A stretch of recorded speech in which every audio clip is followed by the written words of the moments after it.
Hey guys, my name is Dane and today I'm reviewing and talking about the GROZA-4 PDW that was added in the spring patch for the Engineer class in Battlefield 4. I like the concept of the permanently suppressed weapon as it kinda forces a stealthy playstyle, which I do tend to prefer a lot when running around and going on kill streaks. Or well, at least trying to. Whenever I use a weapon and I'm on a close quarter map, I always slap a suppressor on the weapon and stay stealthy as a cat trying to get some catnip without getting caught. And it usually works out pretty well to my advantage. So looking at the stats from simthic.com, you can see that this is a close quarter weapon even without knowing it's a suppressed weapon. The 700 RPM isn't the fastest but not the slowest either. The damage model of 27 damage up close makes up for the average rate of fire, but the damage starts to drop off at 5 meters, and it ends at 44 meters with a minimum damage of 15.4.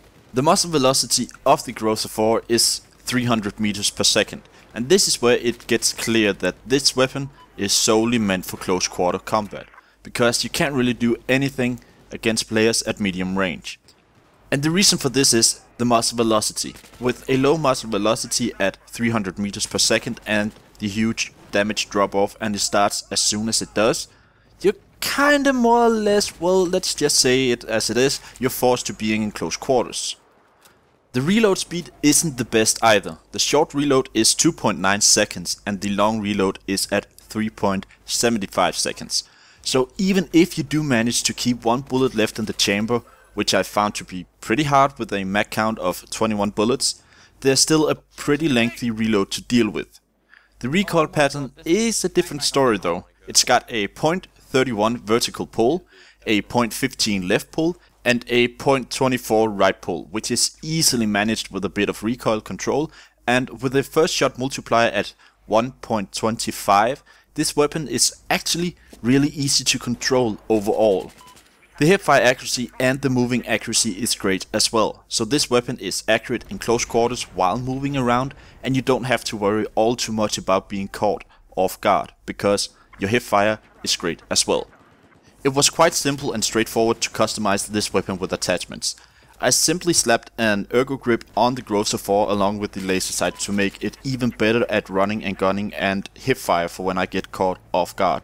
I just had to remind myself constantly to turn the laser sight on and off, and I also had to keep track of the bullets left in the magazine, because even the so-called short reload is almost 3 seconds long. To counter the long reload, I simply had to stay on the move all the time, or simply hide in a cheeky spot while going unnoticed because of the permanent suppressor. And the silencer worked wonders in CQB when going steady and slow, but keeping on the move.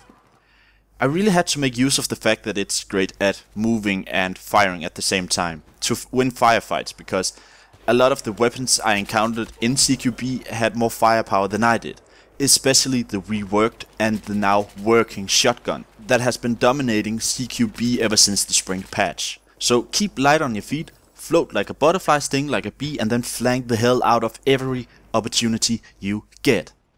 It took some time for me to get used to the GROZA-4 because I simply prefer medium and especially long range engagements.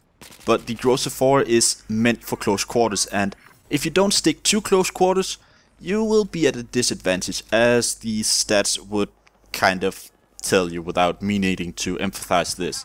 And even in CQB you're competing with a lot of better weapons, so be stealthy to stay healthy and pretend you're Bond, Mr. James Bond.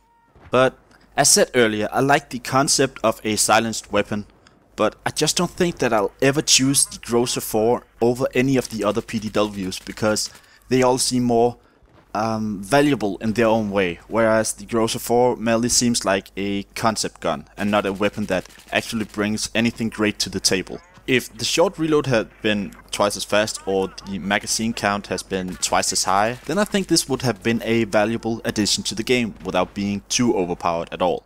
Because it's a CQB weapon, nothing more. And it's competing with shotguns. I mean, come on, no way it can win based on the stats unless the other player sucks at aiming, or if you utilize the suppressed weapon to the maximum and get the drop on other players all of the time. But there's still the small magazine and long reload to worry about, so flanking multiple players will end up in a, well, suicide mission at best. But as a silent killer concept, this works very well. If you go into the playstyle 100%, this is where I had the most success with the GROZA-4, and even my sidearm was silenced as well. My main tactic was, well, sneaking around, being stealthy, being tactical, and flanking whenever I got the opportunity to do so. As an example, on Flood Zone, where most players stay on the rooftops and camp wherever they get the chance to do so, I went out of my way down to the ground to flank the enemy players by getting up behind them and clearing them one by one before the teammates noticed they were gone or even where they were being killed from. The silencer allowed me to do so because I was able to stay off the minimap whenever I was shooting at people, and more often than not I actually had my laser sight turned off just to keep my stealthiness to the maximum.